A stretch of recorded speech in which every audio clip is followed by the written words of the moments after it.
kita jalanin saja. Ada kok dalil-dalilnya lengkap sekali.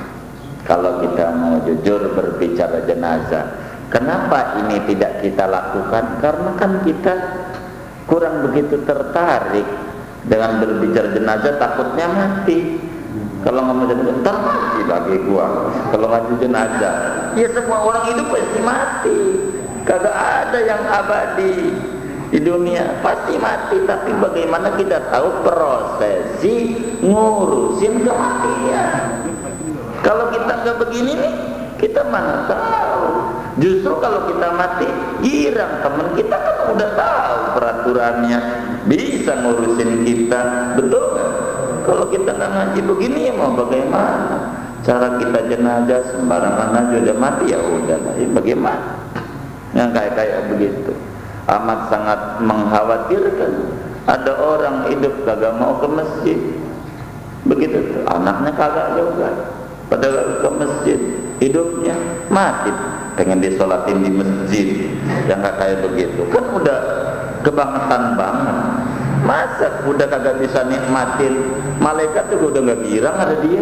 Kalau dia hidup kan enak, di melisa dia di masjid, udah mati baru di masjid. Ya malaikat juga yang nggak dilihat, nggak ada bangganya, emang udah itu. Jadi kita nggak begitu.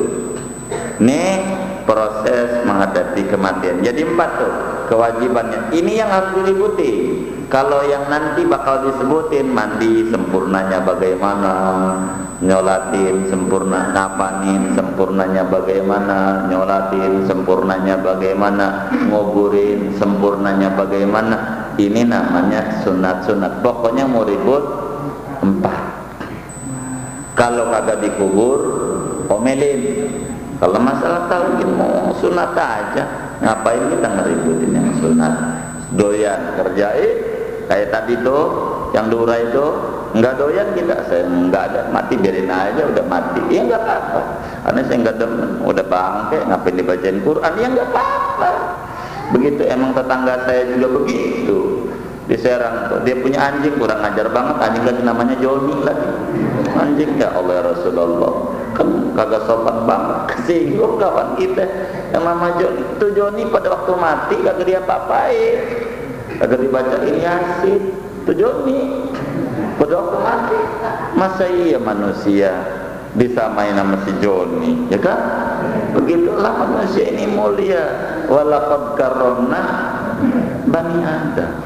Demi sesungguhnya manusia itu Allah muliakan, matinya masih bisa dibacain ayat Al-Quran dan amat sangat manfaat, amat sangat manfaat. Rugi orang yang ketika mati diem aja bisu, gak ngapa-ngapain.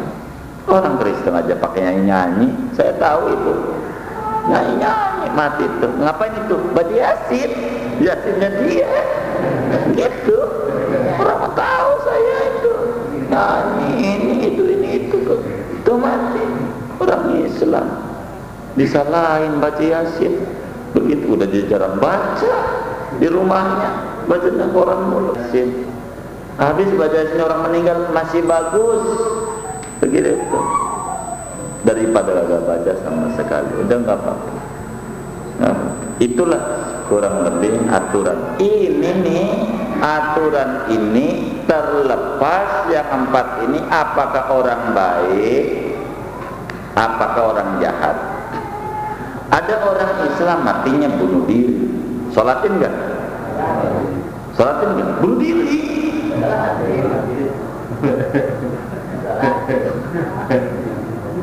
Bunuh diri.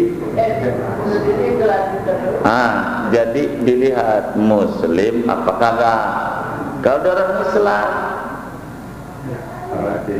kullu mayyitin, kata kita minal muslimin yajibu husluhu, terusnya wa takfinuhu, terusnya wassolatu alaihi, terusnya wa dafnuhu. Tiap-tiap mayit dari muslim, enggak disebutin nama kiai kita. Muslim itu bener apa bengar? Berbuat dosa apa kagak? pokoknya muslim aja dah, biar bunuh diri. Saya tanya, muslim enggak? Itu pertanyaan. Enggak, jangan muslim bunuh diri. Sholat, iya sholatin, bunuh diri, sholat.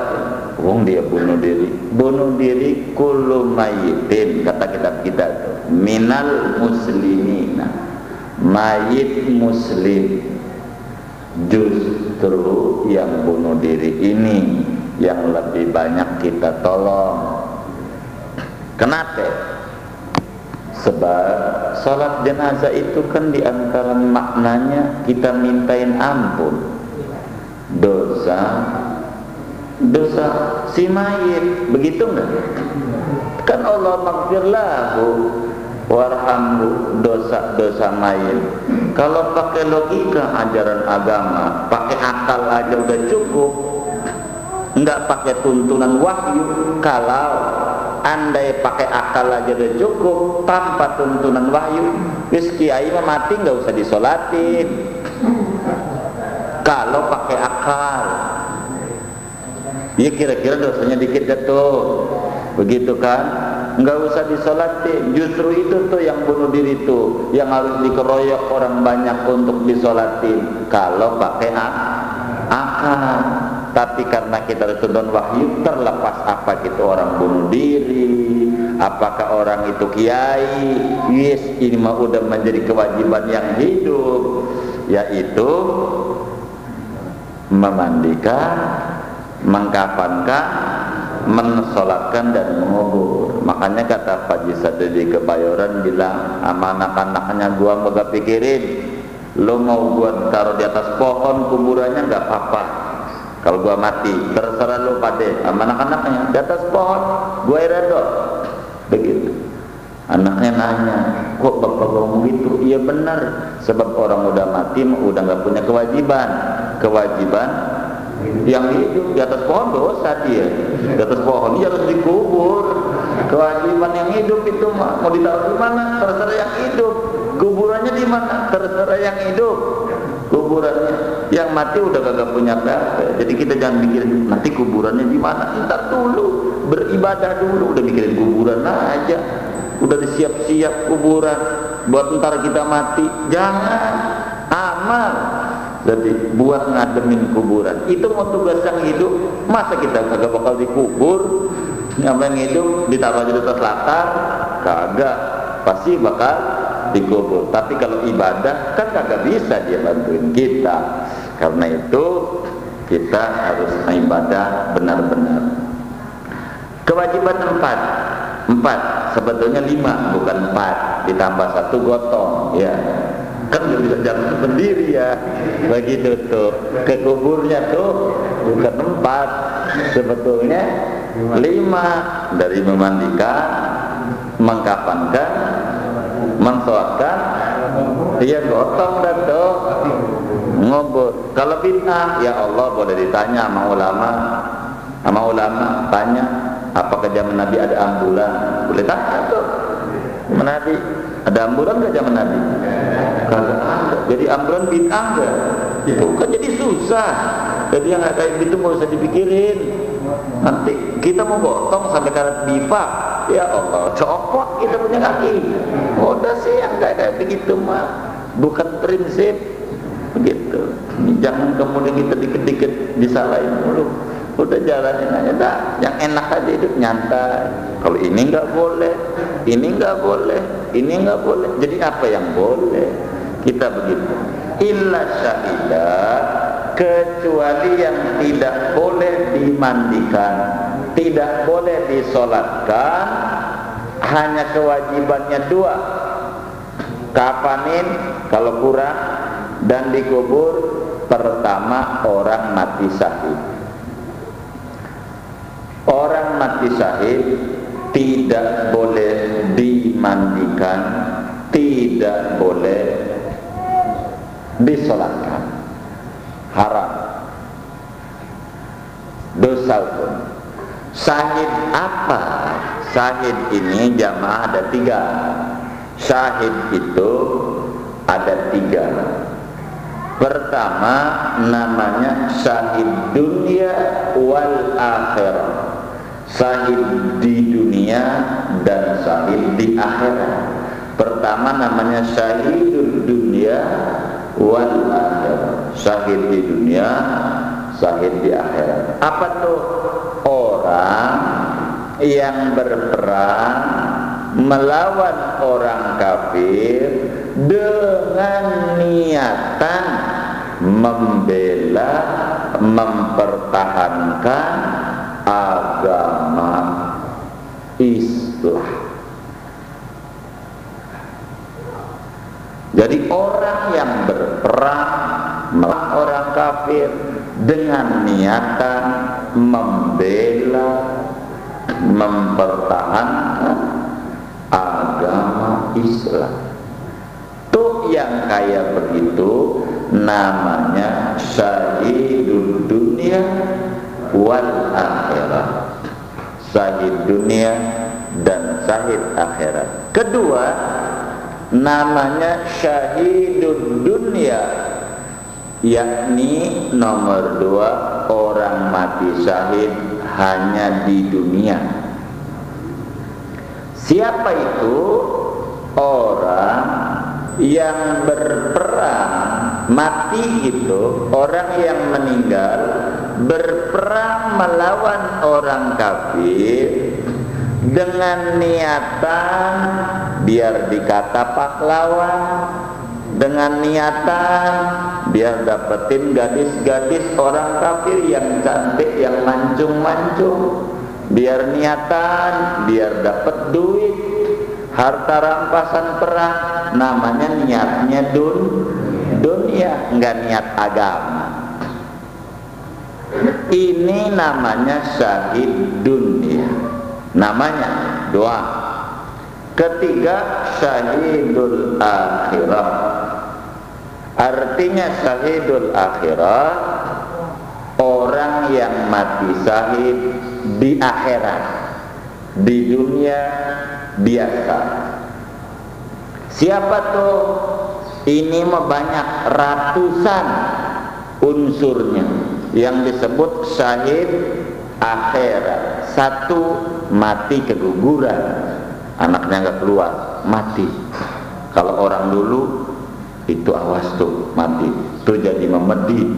Itu bukan ajaran Islam, justru dia surga, bidadari udah menanti. Itu begitu. Itu namanya syahid akhirat. 2, orang mati kerobohan gedung, begitu tuh.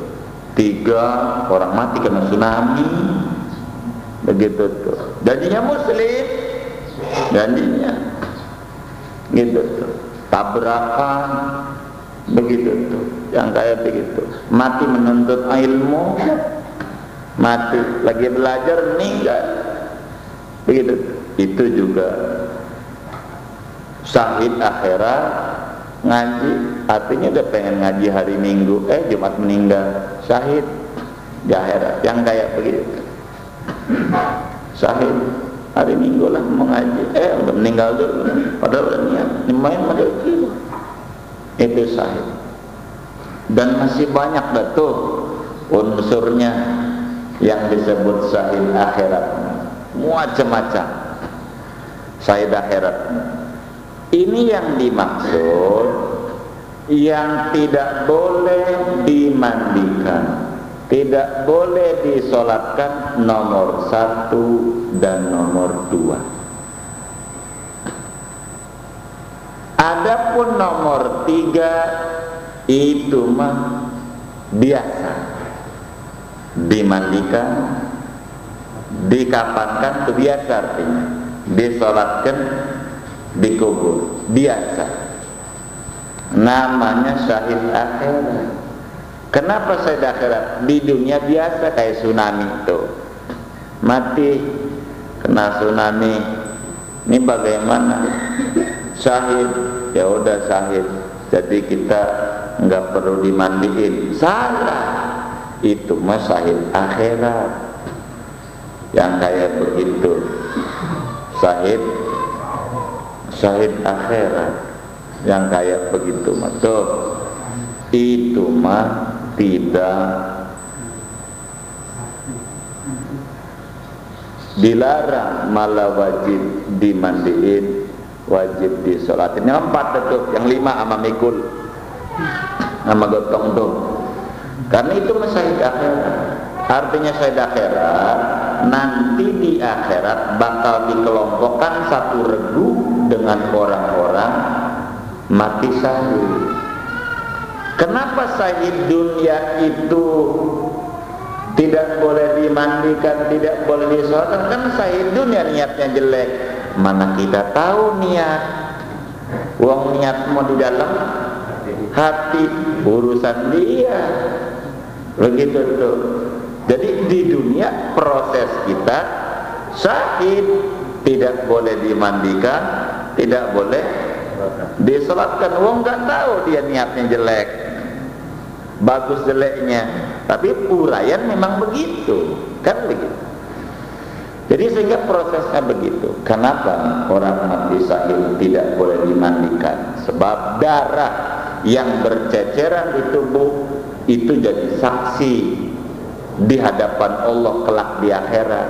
Kalau dimandiin darahnya hilang, nggak ada bukti. Sedang bukti itu dibutuhin sama polisi. Polisi butuh ya. Ini bukti di akhirat. Jadi nggak boleh kita mandikan. Kalau di kapan? Kalau bajunya hancur, ya dibungkus. Kalau baju abrinya itu masih utuh, itu ya udah tinggal kubur saja. Kalau masih utuh, kalau udah hancur, mohon maaf, kemaluannya kemana-mana, udah robek, nggak nutup aurat, ya ditambahin, begitu aja. Kenapa nggak boleh disolatin? Justru syahid itu artinya orang yang disaksikan dosanya diampuni. Ya udah, Allah maghfir lahum, tidak ada guna.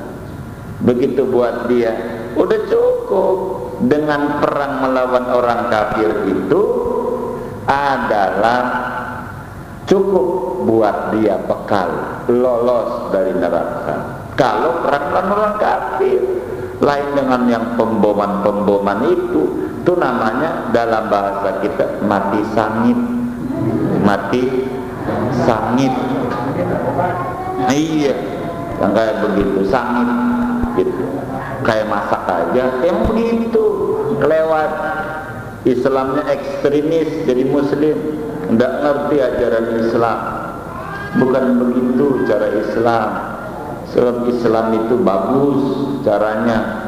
Zaman Nabi ada orang, apa itu namanya, perang.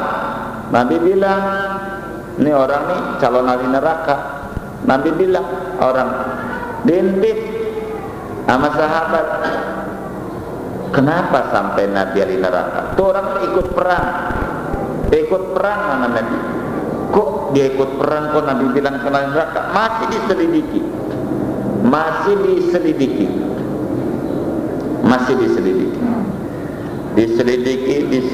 diselidiki. Perang, benar perang. Pas perang di front, di baris depan. Waktu bingung sahabat yang tahu Nabi bilang bahwa ini orang calon ahli neraka. Kok baris di depan ini orang? Sampai badannya terluka 70 luka. Masih bingung sahabat. Kok dari neraka? Ternyata dia belum dia nggak kuat dengan sakit badannya pada luka tuh. Akhirnya dihabisin aja sama dia punya pedang, gorok, mati. Kata sahabat, benar yang Nabi sabdakan bahwa ini orang ahli neraka. Itu jamaah yang paling pentingnya buat kita. Padahal dia matinya perang, melawan orang kafir. Perang melawan orang kafir. Luka 70 luka. Matinya bunuh diri. Gitu perang tuh, neraka. Coba direnungi nama kita. Bagaimana kita bunuh diri, ngebom orang Islam lagi sholat Jumat? Sakit apa sangit? Di jawabannya jamaah yang tahu. Tuh sahabat, orang ikut perang sama Nabi, ngelawan orang kafir, bunuh diri. melawan orang kafir. Itu melawan siapa? Orang lagi sholat Jumat dibuang surga, bidadari udah mandi, bidadari mana? Kayak begitu. Ngaji kita harus duduk di majlisinmu. Al-Islam ya'lu wa la yu'lana. Al-Islam dinun wasat, Islam agama yang proporsional, la syarqiyah wa la gharbiyah, tidak ekstremis, tidak liberal. Islam bagus. Itu penyimpangan daripada muslim yang salah mengambil guru, kurang lebih begitu. Ini satu sahih. Yang keduanya adalah sikit. Apa itu sikit? Bayi yang keluar dari apa namanya itu keguguran. Bayi yang keluar di dalam keguguran ini sebelum bulannya, namanya apa? Sikit. Sebelum 6 bulan itu udah jatuh tuh bayi. Kalau sebelum 6 bulan udah jatuh, udah keluar, ini bagaimana memprosesnya? Enggak semuanya sebetulnya. Sikit ini tidak kemudian semuanya tidak dimandikan dan tidak disolatkan. Ada aturan bayi yang gugur itu. Pertama, bayi yang keluar itu kalau sampai ada tanda-tanda dia hidup, seperti ketika lahir mati, ini orang dewasa. Kalau langsung mati, itu prosesinya 4. Yang tadi itu dimandikan, kafannya sokin kubur, kita amal imamah itu dah tuh, potong dah otomatis. Kemudian kalau dia beronjak lahirnya tuh, itu juga tanda bahwa dia hidup. Itu 4. Kalau begitu tuh, pas lahir begitu.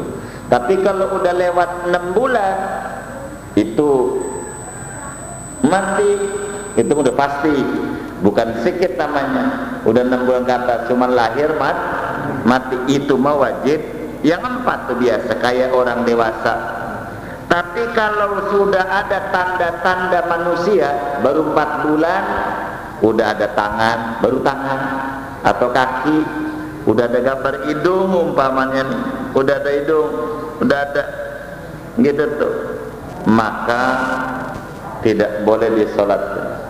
3 kewajiban kalau sudah ada tanda-tanda cikal bakal manusia, yaitu mandikan, kafanin, kubur. Itu kita harus tahu tuh, perempuan. Laki juga harus tahu, bininya yang itu begitu kan. Jadi kalau udah jadi orang, walaupun belum utuh, hanya baru mata, kelopaknya udah ada dari batang itu tuh, guguran, udah ciri orang, kayak boneka lah ibarat kata. Itu tidak disolati, di apa? Mandiin, kafanin, kubur. Tanam aja bukan rumah ya, apa kubur itu begitu.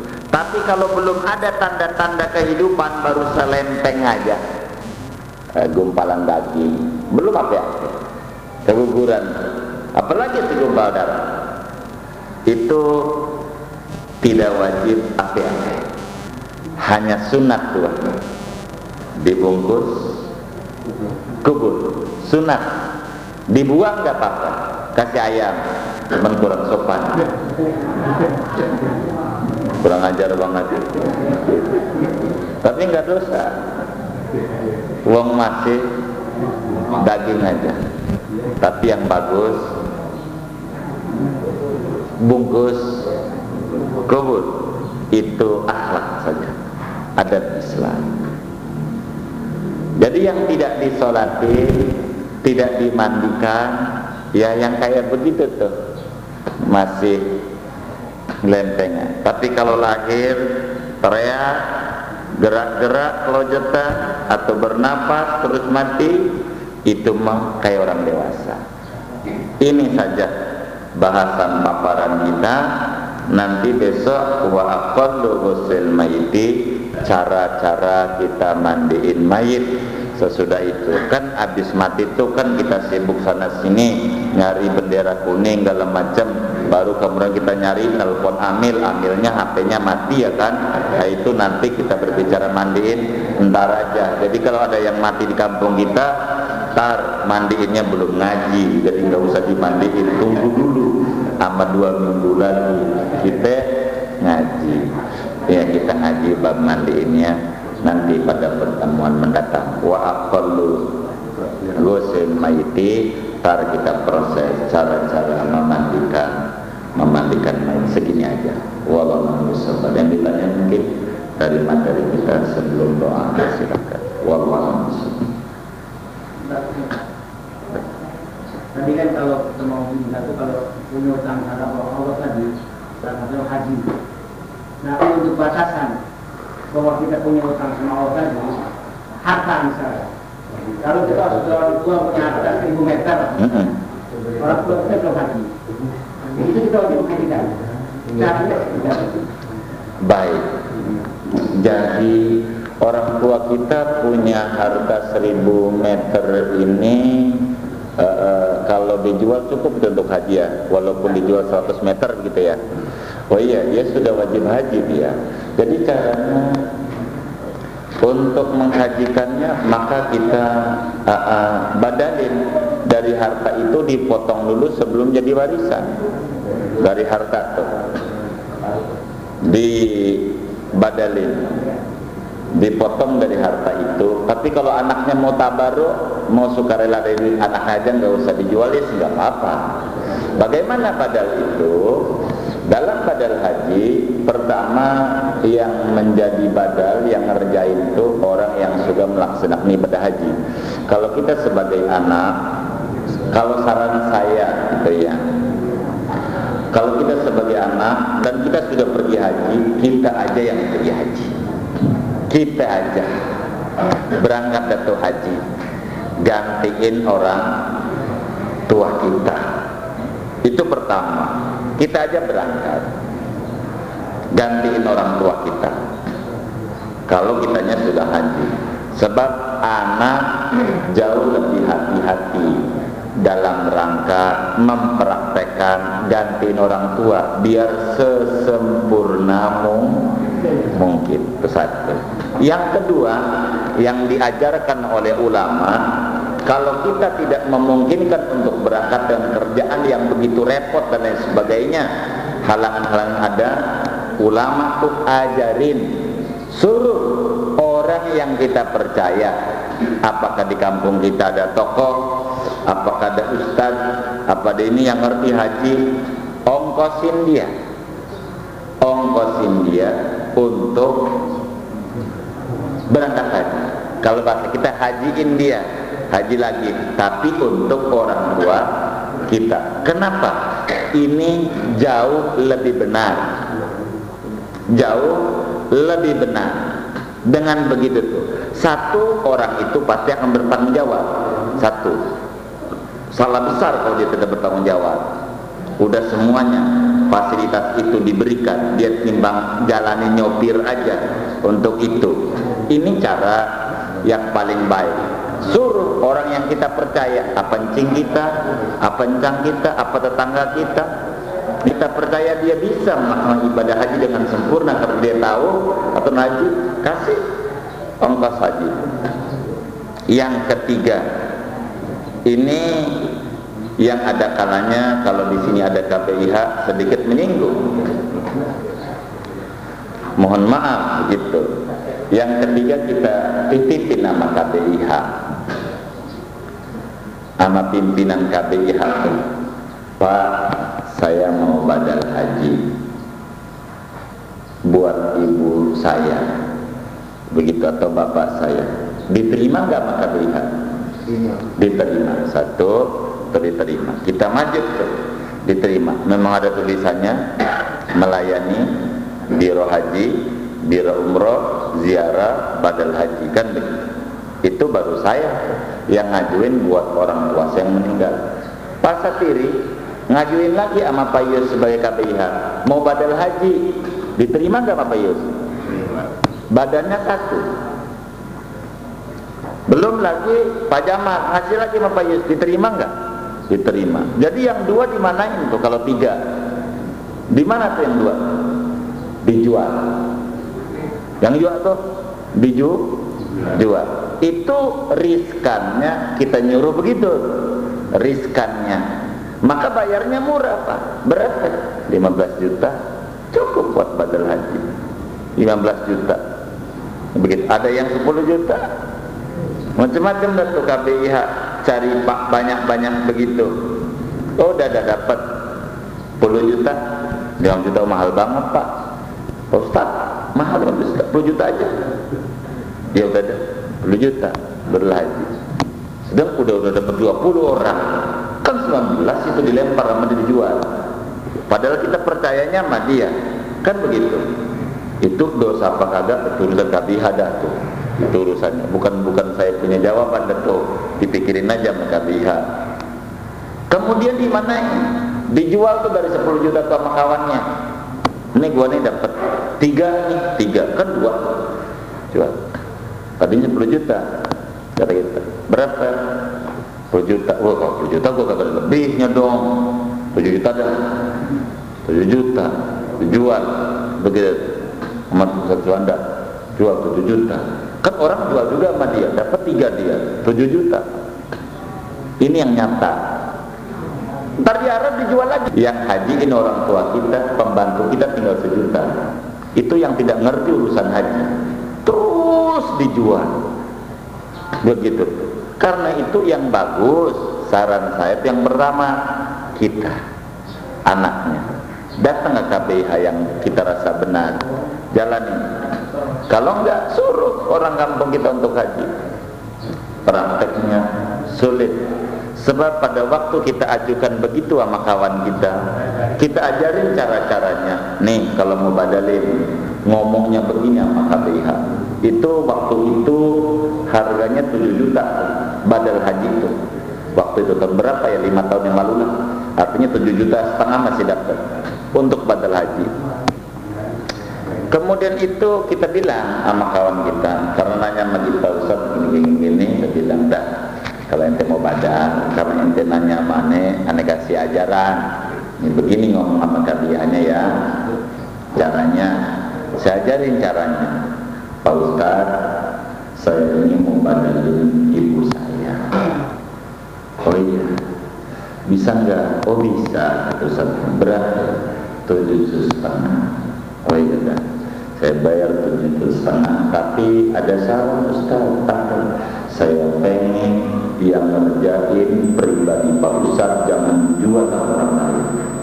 Itu Ustaz bilang, wah kalau itu mah mahal kalau saya yang ngerjain. Itu begitu, pasti begitu.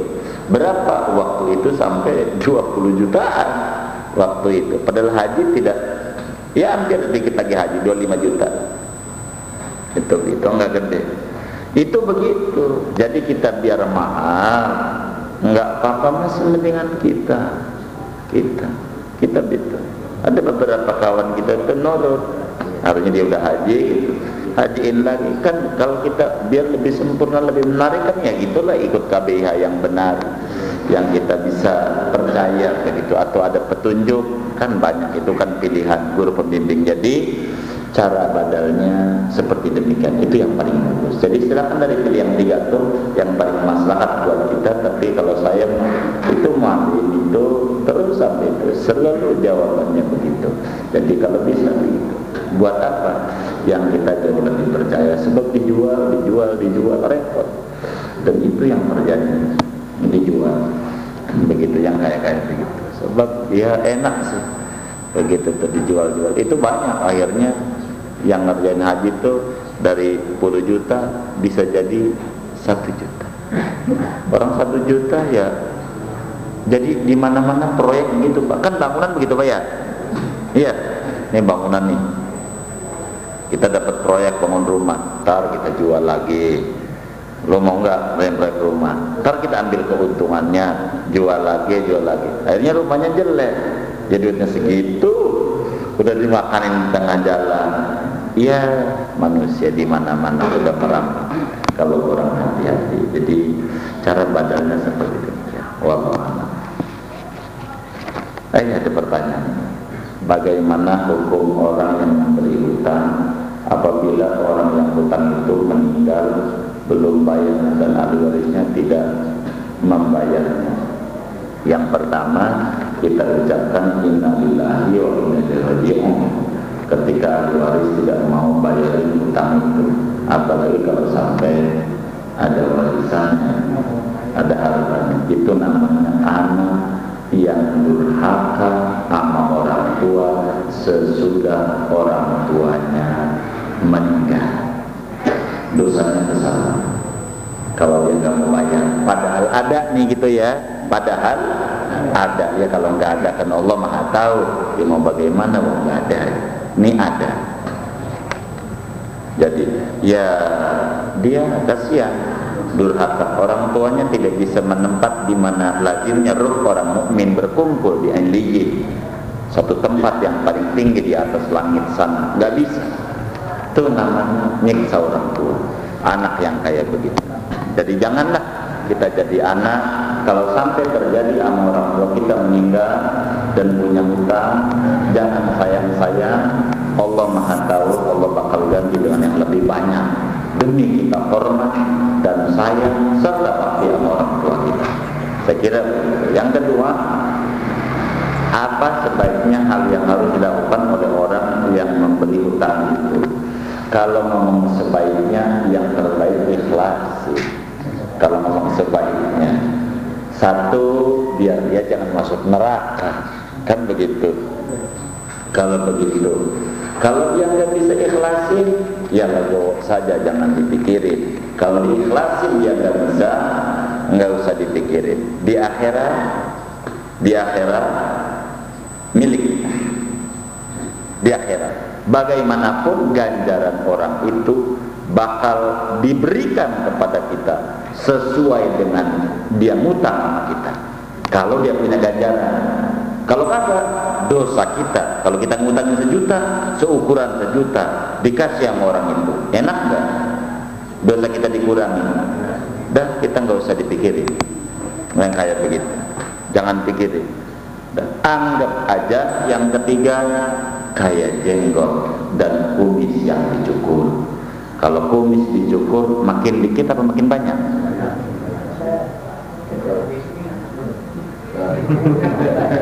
Kalau dicukur makin banyak. Anggap aja kumis lagi dicukur, Allah bakal rezeki, kasih rezeki, tenang, nggak usah terlalu dipusingin. Itu kiatnya dan cara menghadapinya. Ketiga, bagaimana kita harus bersikap apabila orang yang berhutang tidak ada niat membayar sampai waktu lama, bertahun-tahun. Hal yang terbaik harus dilakukan orang yang memberi hutang. Jadi begini, kita ngutangin ada dua. Memberi hutang itu, memberi pinjaman itu ada dua hukum agama. Pertama, memberi pinjaman itu dapat ganjaran. Dua, memberi pinjaman itu dapat dosa. Ngutangin itu dapat dosa. Bagaimana? Ngutangin yang dapat dosa, dapat ganjaran, tentu kita udah tahu, umum begitu tuh. Kok bisa dapat dosa ngutangin? Kalau kita tahu Pak Yusni kalau saya ngutangin nama dia nggak pernah bayar, begitu tuh, nggak pernah.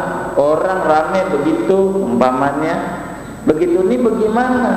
Maka orang nih kalau dia minjem nggak bayar-bayar, minjem sama kita, kita kasih, dosa kita, karena dia menyebabkan dia berbuat dosa lah. Yang ngasih jalan berbuat dosa siapa? Kita, itu yang membuat dosa. Jadi kalau ketahuan orang itu kalau minjem nggak bayar, minjem nggak bayar, jangan dikasih pinjam. Kalau kita kasih pinjam, dosa. Itu begitu kata Nabi. Kalau tahu begitu, ini kan unsur kesengajaan yang kayak begitu. Jangan memperparah saudara kita seagama, jadi rusak dia gara-gara kita. Ya, udah begitu. Maka Islam itu larangin kredit kartu, nawarin butuh dana cepat. Mohon maaf kalau di sini ada yang kerja begitu. Orang kagak-kagak, kita mau belanja ke Giant, belanja ke Indomaret, dipalakin dengan kreditnya, bikin kartu lah, kartu Giant, kartu Carrefour, kartu Indomaret, kartu ini. Ini apa kredit cashback 5%? Di mana logikanya cashback? Uang duit kita bayar, kita disuruh ngutang sama dia, diangkat harga itu. Di mana? Itu rentenir modern. Jadi susah. Kita jangan mau belajar utang kalau kita nggak itu, nggak usah. Emang kartu kredit itu paling enak. Siapa cewek yang kagak demen lihatin laki keluar masuk ATM? Hebat. Tapi yang digesek duit siapa? Gitu. Akhirnya terlilit. Udah rumah sepetak kecil warisan disita, udah ngontrak, minggir, utang sana mari, kadang nyolong, gara-gara begitu. Jadi ada aturan. Jadi kita jangan main-main begitu dah, payah. Udah kita susah, kok kita ditawar-tawarin utang. Begitu tua di handphone saya itu tiap hari orang nawarin utang, Pak. Ya Allah, ini handphone ini kurang ajar banget Indosat ini. Pakai dibisnisin lagi. Begitu nggak ada privasinya. HP Indonesia susah banget, kalau Asia sih wajar, murah ya. Begitu yang lain itu pakai orang 200 juta tanpa guna, orang nawarin utang. Begitu tuh, utang orang, kalau kita kepepet baru kita ngutang. Itu luar biasa banyak, karena menjebak saja tanpa aguran, ntar mau dicekek. Mau bagaimana mensita? Jadi susah kita. Enak loh nggak pakai HP-HP. Iya, ngutangnya enak, bayarnya ini puyeng. Kita kan udah ngerti dunia perbankan, berapa persen dia ngambil bunga dalam setiap transaksi yang kita lakukan. Kita nggak ngerti, 200 juta aja dah. Kan kita bingung. Coba dong rinciannya, flatnya berapa bunganya per tahun, apa sampai fix ini tidak akan berubah bunga ini, apakah bunganya nggak berbunga lagi kalau telat. Kita nggak belajar itu, akhirnya terjebak, salah kita.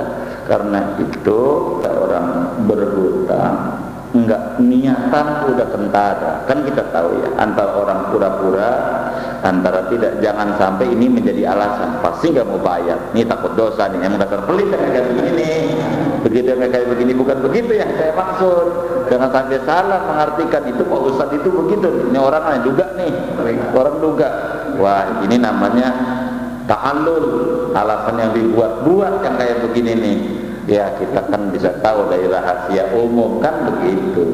Orang nih bayar apa kagak orang. Jadi kalau kita orang ditagih-tagih susah, padahal ada. Kalau nggak ada boleh dalam agama dicekek tuh, wa in kana dzu usratin fanadratun ila maisarah. Kalau nggak punya ya tunggu sampai dia mudah, doain biar dia banyak duit. Itu adalah sesuatu yang juga sama agama. Saya kira ini saja yang dapat saya jawab. Mudah-mudahan bisa dipahami oleh ibu penanya.